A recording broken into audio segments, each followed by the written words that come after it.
Coming to you live from the Vermont Wild Kitchen. Usually this time of year, we would be doing cooking seminars like this live.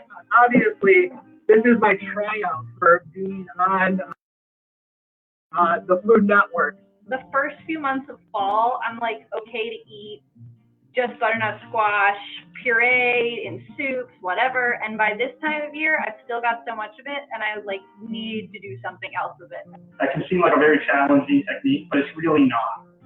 Down here would be the bone that goes to the hoof, and then up here the rest of the leg.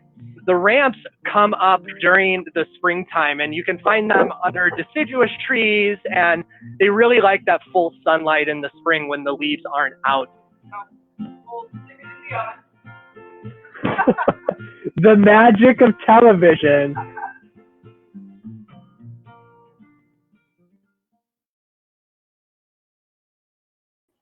All right. Hi, everybody. Thank you for joining us this evening in the Vermont Wild Kitchen. Oh, we're going to play. There we go. Hi there. Thanks for joining us in the Vermont Wild Kitchen tonight. You know, my name is Shane Rogers. I am coming to you live from my kitchen.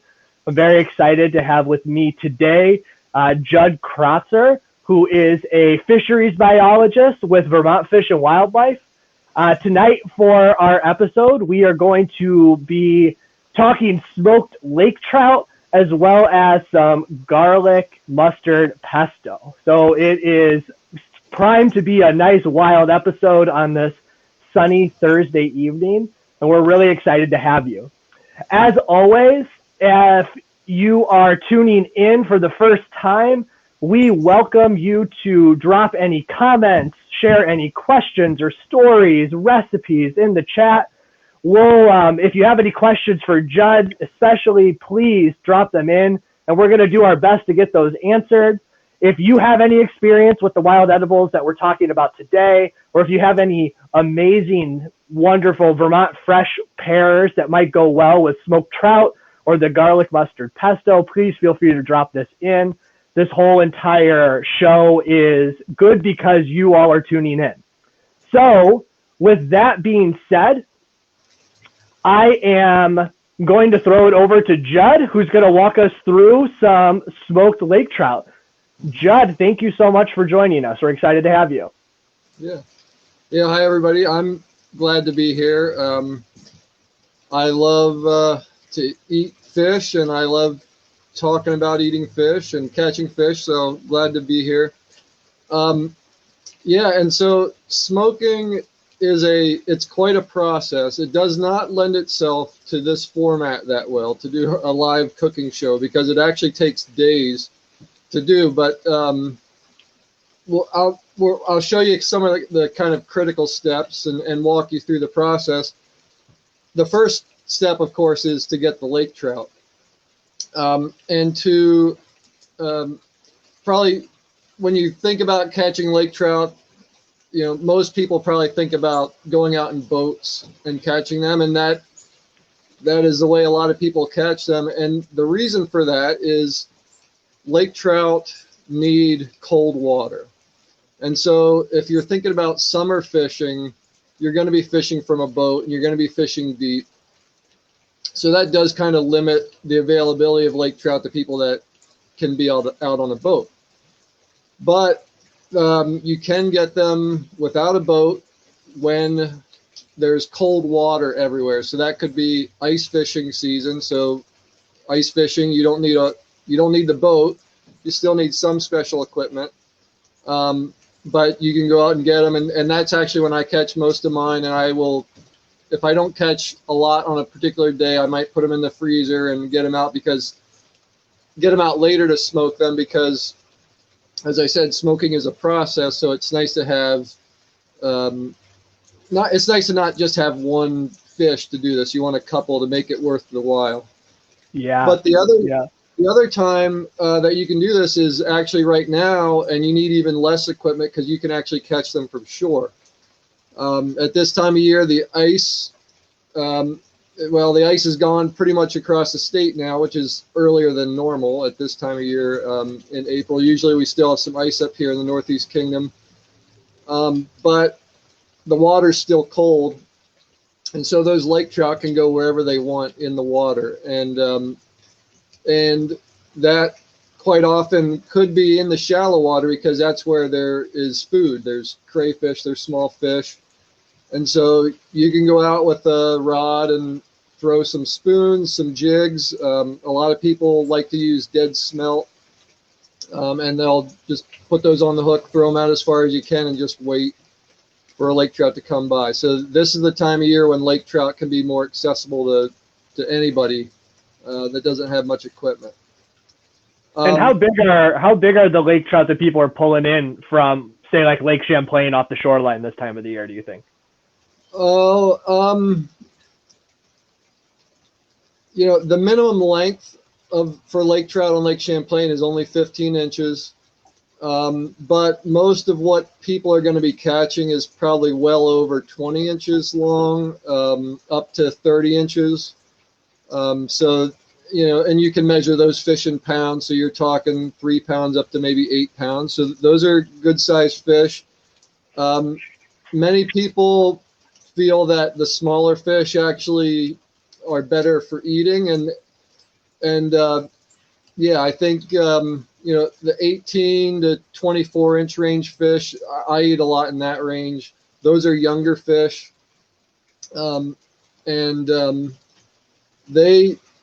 I think they probably do maybe taste better during using some other methods.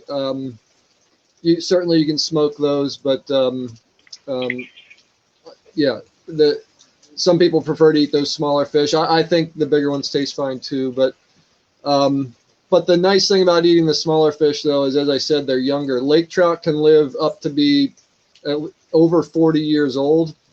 So those bigger fish are those old fish that have been around a while. The younger fish, maybe you feel not quite so bad about harvesting a smaller, younger fish, letting those older ones continue to live and grow and reproduce.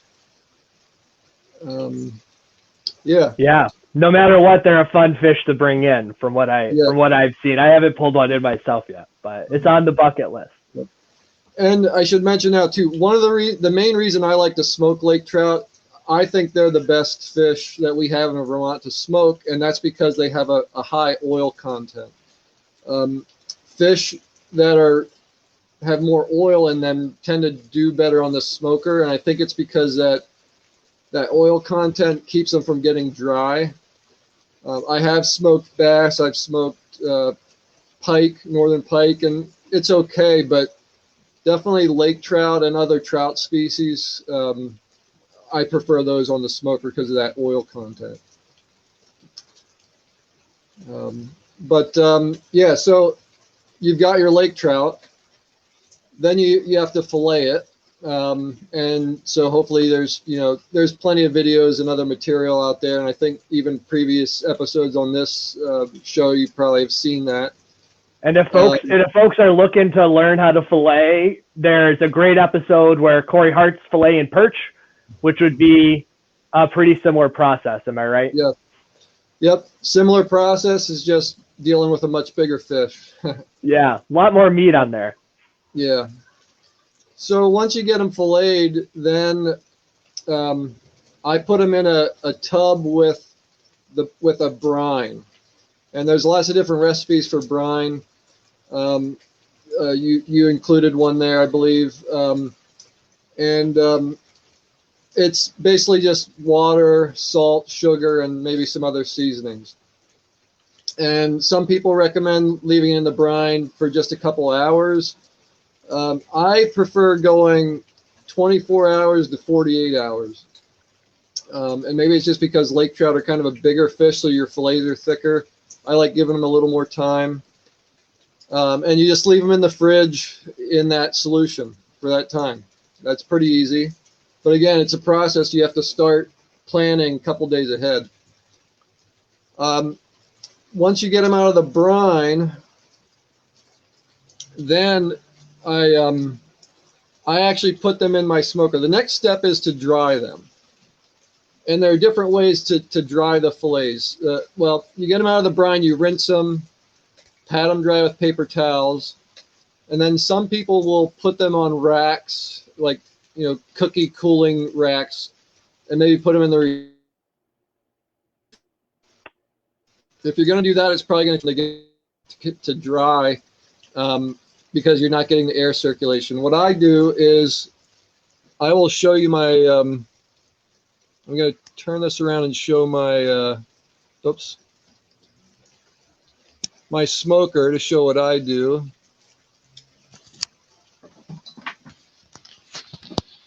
All right, so. All right, look at that. This is the part of most of my smoker anyway. The other part is here. I already have the charcoal going. You can see that's about ready. But anyway, I guess I should explain the smoker at this point too. So this is a vertical water smoker. So you've got the bottom part where the charcoal goes. I'm going to put the water in here. That needs to be hot, so that is hot. It's inside. And then this is the top part of the smoker. And I've got the fish right down in there. And what I do is, to dry them, I will actually put my meat on the racks of my smoker, and then I put a small fan. Well, there's a side door here that opens. Oh. I'll put a small fan here in, and that'll. What's that? Nothing. It was just cutting in and out for a little bit for me. Okay. So yeah, I just let that fan blow, and I put these out at about 8 o'clock this morning, and I had the fan on them until about a half hour ago, and these are what they should look like. What you're looking to develop, it's called the pellicle. It's a coating that gets on dry meat. They talk about the pellicle if you're smoking chicken or pork, I believe too. Not sure if you can quite see it, but there's a little bit of an iridescent shine on these fillets. You might not be able to see it through the camera, but when I touch them, they feel tacky. And that's the way it's supposed to be. The pellicle, I don't totally understand it, but I think the idea is that sticky, that tacky surface there grabs the smoke molecules, or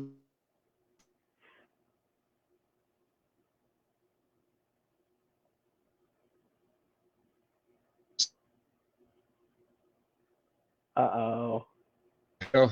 something like that. The smoke's nice because it's the temperature outside, and there's no flies yet. But in the winter, if it's below freezing, I'll try to do it in my basement where it's nice and cool. And in the summer, if there's a bunch of flies buzzing around, then yeah, I have to either do it in the basement or find a way to keep the flies off of it. So yeah, so I got those dry, and in the smoker, I've got the charcoal going. I took the water that I'm going to put in that pan is actually the brine that I had soaked the fish in. And because I only have so much burn time on the charcoal, you want to get the brine to basically the boiling point or close to it so that it's nice and hot. So when everything goes on there, the water's hot, the charcoal's hot, and you're going to get your and you'll have the heat to smoke your fish. All right. Do you ever have to add more charcoal or anything in your smoker?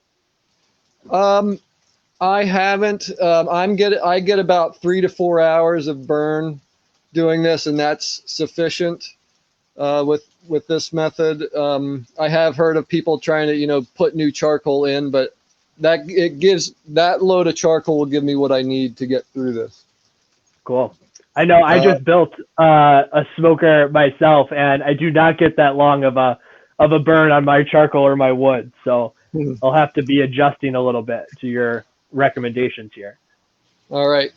But right now I'm going to go get the brine. I'm going to have my lovely assistant take the camera, and so she can show me doing some of this. Oh, here she comes. All right.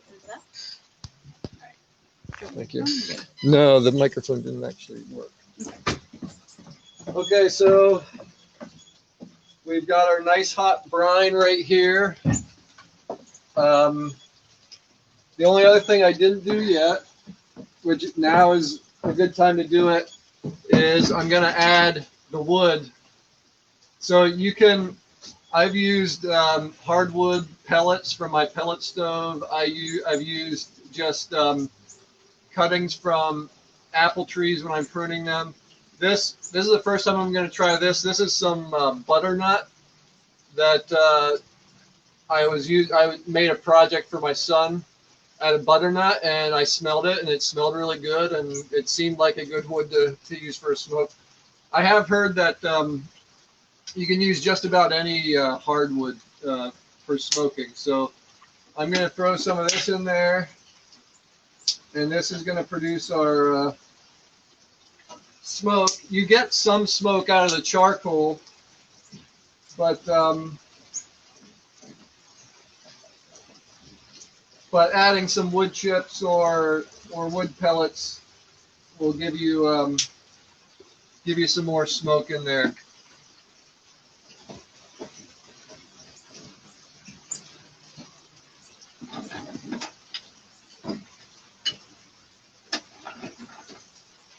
And so I'm putting in some different size pieces. The smaller pieces obviously will burn quicker, and bigger pieces will take longer.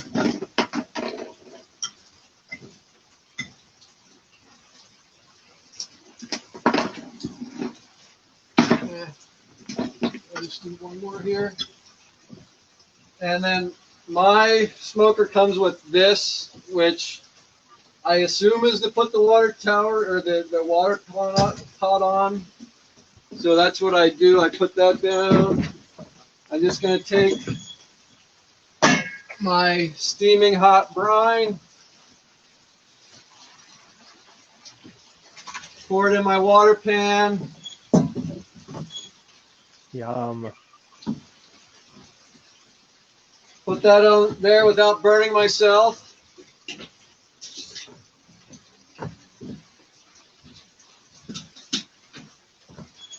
And just put it together. And then I'll just wait for 3 or 4 hours. I make sure that my water hasn't boiled off about every hour. I check the temperature about every hour. In the instructions that I gave you, it says what the temperature should be. My thermometer doesn't necessarily think it's broken, but I make sure that it's reading what it typically reads. And that's pretty much it. It's just a waiting process. A waiting process for something that's going to be so wonderfully delicious too. And we will add Judd's recipe to the chat here following the episode. It's going to be attached as a nice JPEG and PDF. But there's lots of great insight there. And Judd, how much fish do you have in there about right now? Like, how many pounds do you think you're smoking? I was going to see if I can get the smoker in the picture. You got it. It's nice, framed very well. It was 2 big fish. These actually, I didn't catch these. These actually were given to me by Dave Gibson, who's another Vermont Fish and Wildlife employee. He had caught these. I don't know if he had these from the winter or when he got them. But they were both about in the 28-inch range. So these were pretty good sized fish. I figure I have about I think I probably have about 5 or 6 pounds of meat in there right now. Wow. Yeah. Yeah, and that's so awesome. I'm getting too much of the smoke there. The smoke actually does smell good, but I don't want to breathe it. What was I going to say? Yeah, so I do a big batch because it's a lot. It's not necessarily hard work, but you need to plan it and make it happen. And so usually I'll plan it so that we can have it hot for a meal that day. And then I usually have a bunch and I'll freeze it. I'll put it in vacuum sealed packages and freeze it. And it keeps well like that. Wonderful.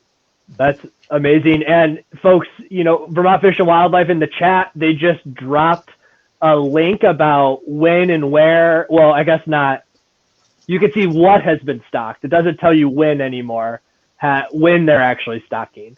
But also, I think it's important to note that trout season officially opened for our rivers and brooks and streams, and you can get out there and start looking for other trout as well, which would be a really good fish to smoke, as Judd was saying. Is there anything else that you wanted to add, Judd, before we move on over? I guess the only other thing, that, as I talked about the oiliness of lake trout, fish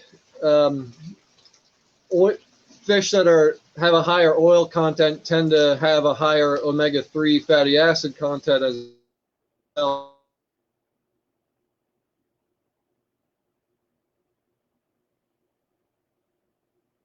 Oh. Well, I think you're frozen, Judd. I think where you were going, I think, oh, there we are.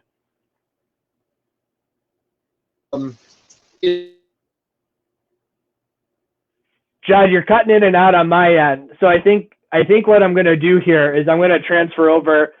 And you were saying that, you know, fish in general are pretty healthy protein here in Vermont that is pretty accessible for folks.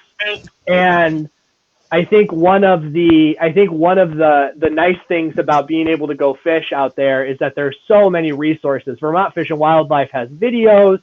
If you haven't done this before, there's people like Judd and others who are willing to take folks out, show them what they're doing, or just answer any questions. So if you all have any good questions, feel free to continue to drop them in the chat. I think for our next section of the Vermont Wild Kitchen, as Judd's fish sits there and smokes away, and those tantalizing smells that only he gets to enjoy at this time, we're going to switch over to my kitchen, where I am going to be showing you all how to make some garlic mustard pesto. And I don't know about you, Judd, but pesto is one of those things that I think, A, goes well on just about anything, but I think would go especially well on some smoked trout, or really any type of fish that you're going to be pulling out of the water here in Vermont over the next couple months. I just made some fish tacos with some black crappie that I caught recently and had the pesto on it, and it was absolutely wonderful. So now, normally, folks, when they think about pesto, they think about basil, they think about pine nuts, they think about Parmesan cheese and olive oil and lemon. And while that pesto is absolutely amazing, one of my favorite things about pesto is that you can make it with just about any type of leafy green. And after a very long winter, especially this past winter, I have been particularly jazzed and excited to be able to get back outside and to really just start collecting some of those wonderful greens that are starting to pop up all throughout the state. And one of those greens, and one of my favorite telltale signs that it is spring, is garlic mustard. And the beautiful thing about garlic mustard is that it is considered a weed, or some folks call it invasive, and you have no possibility of over-harvesting this wonderful, very kind of bitter and just very tasty green. Now, for folks who don't know what garlic mustard is or what you're looking for, it tends to grow in partially shaded areas. It likes to grow under deciduous trees. I found this garlic mustard earlier today. I went out in the rain in the park in Richmond, and I found it. There's plenty of it down by the goal posts, the soccer goals. But like I said, it grows prolifically. You're not going to worry about over harvesting it. So when you're looking for it during its first year, it really has this distinct heart rosette shape, or kind of that kidney shape. You can see that the veins of it are a web-like structure. It tends to grow low to the ground and will shoot up to about 2 to 4 feet even. And as it goes throughout the season, another way to be able to tell what you're looking at is it grows this flower that has and kind of looks like a head of broccoli or broccoli rabe. And what ends up coming out is this little 4-leaf white flower that is actually pretty to look at. So again, these are one of my favorite first of the season wild crafting plants to find here in the season. And if folks are interested in learning more, I'm going to drop a link in the chat to be able to go out and ID it. And I think of course, the biggest thing to know about garlic mustard is that when you harvest it and when you break it, not surprisingly, it ends up smelling like garlic and mustard. And that's going to be one of your telltale signs that you ID'd this correctly. So, like I said, I went out this afternoon. I collected a big handful of garlic mustard with anything like leafy and green, just like what you would do with stuff coming from the store.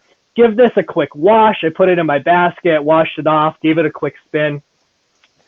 You'll see when you go to harvest it that it comes with lots of big stems. Some folks end up picking off all the leaves and all the stems, but for the pesto, honestly, it's okay to have some of the stems. I just kind of shucked it off and ended up throwing it in here. So like any pesto, if y'all are familiar, what the base is your leafy green. So if you take your food processor, and I have our little one right here that works really well, you're going to kind of just shove that full of your leafy green. And what you're going to be adding into it are all the same ingredients that you would for a regular pesto. So I mentioned pine nuts, and that's what's traditionally used in pesto. But I think one of the beautiful things is that you can make pesto with any of your favorite nuts. I tend to like cashews or walnuts, which I just picked up in the bulk aisle, or you can pick up in a bag. The other beautiful thing about making pesto is that there isn't much need for a lot of measuring. I kind of fill this up. I put in the amount of nuts that I think I would like or want. You can always add more at the end. And we're also going to give a nice big squeeze of lemon juice. So for this size of a food processor, I tend to use about a half a lemon. And that juice that gets produced is pretty enough to make a nice like acidic taste in there. And as we get that lemon in there, you're just going to squeeze that around. Again, this is all a personal preference type of dish, so you can make it to however you feel and see fit. If you want to use another citrus, I've made pesto, I think, with oranges before. I can't remember if it was actually that good, so I would definitely recommend some lemon, but really anything acidic will do the trick. Make sure you add some salt in there. Again, it's a personal preference. Add some cracked black pepper. And, for pesto, traditionally, folks will add some Parmesan cheese. So I grated a little bit of that before. And the cheese, again, is just something of personal preference, right? I also really like to add for the pesto some cheddar cheese in there. It kind of gives this nice, a little bit like more of a gelatinous consistency. And you can really add any of the amazing Vermont cheeses that you find if you are willing to put them into a pesto. I using Cabot cheddar, which, I feel like everybody has a brick of that if they like cheese in their fridge. So once you get this all set up, you're going to go ahead and you're going to add the olive oil. Now you're going to use a healthy dose of olive oil here because your whole goal is to try to make and emulsify what, a traditional dipping sauce in pesto would look like. And it is really as simple as that. Now, when you get that all set up, you're going to throw it on your food processor. You're going to give that a blast until it gets to the consistency that you look like. And when that happens, you're going to end up getting this beautiful, delicious, with the TV magic, nice, fragrant pesto. I see someone saying they like to add spinach and pesto too. I really love this pesto recipe because it is so adaptable. I think my favorite type of pesto to make are garlic scape pesto when the garlic scapes start popping in the garden or you see them at the farmer's market. I am putting a recipe right now that you can adapt to. My one suggestion for this garlic mustard pesto is it does taste a little bit bitter. And what I ended up doing after making it last week is I added a little bit of wonderful Vermont maple syrup to it and some Vermont apple cider vinegar, which kind of mellowed it out.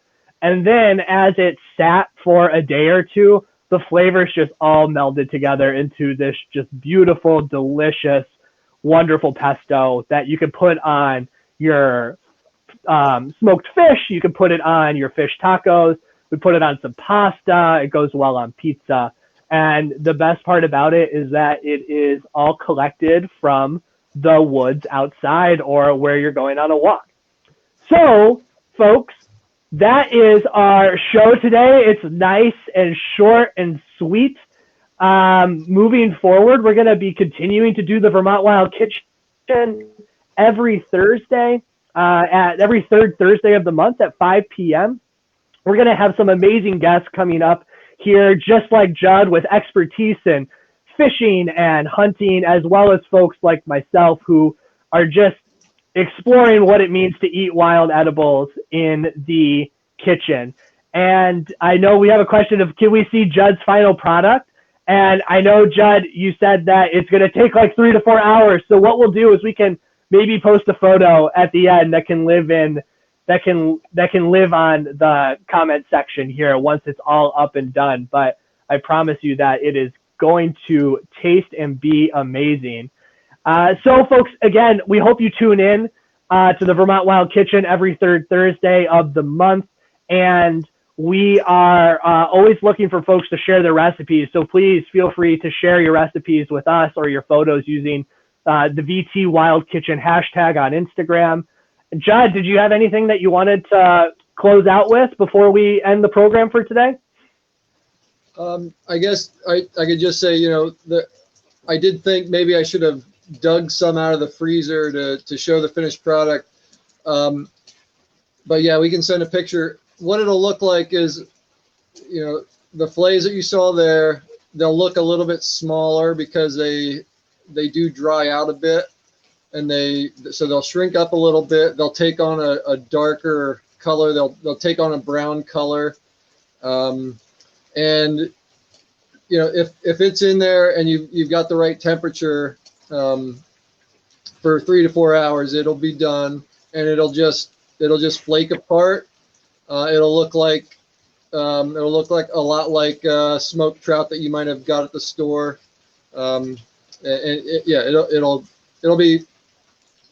It'll look like you want to eat it for sure, and it tastes great. So the other thing, go ahead. I was starting to talk about omega-3s. Lake trout are one of the highest sources of omega-3 fatty acids that we have of fish in our state because of their high oil content. The other way, if you really wanted to get some omega-3s in you, would be to eat fish roe. That's the eggs. And that's something I've actually been smoking fish roe. In the winter, I harvest a lot of yellow perch, and a yellow perch will have a nice big sack of roe in there, a female will, and I will put those on the smoker when I'm doing my lake trout, and those are good. I don't know anybody else that's doing it, but everybody else that has tried it has liked it. I put it on crackers typically. And maybe I just like it because I feel like a king or something because I feel like I'm eating caviar, even though it's just perch roe. It's the Northeast Kingdom caviar, Judd. You're creating a whole new movement and brand of food here. That sounds amazing. Yep.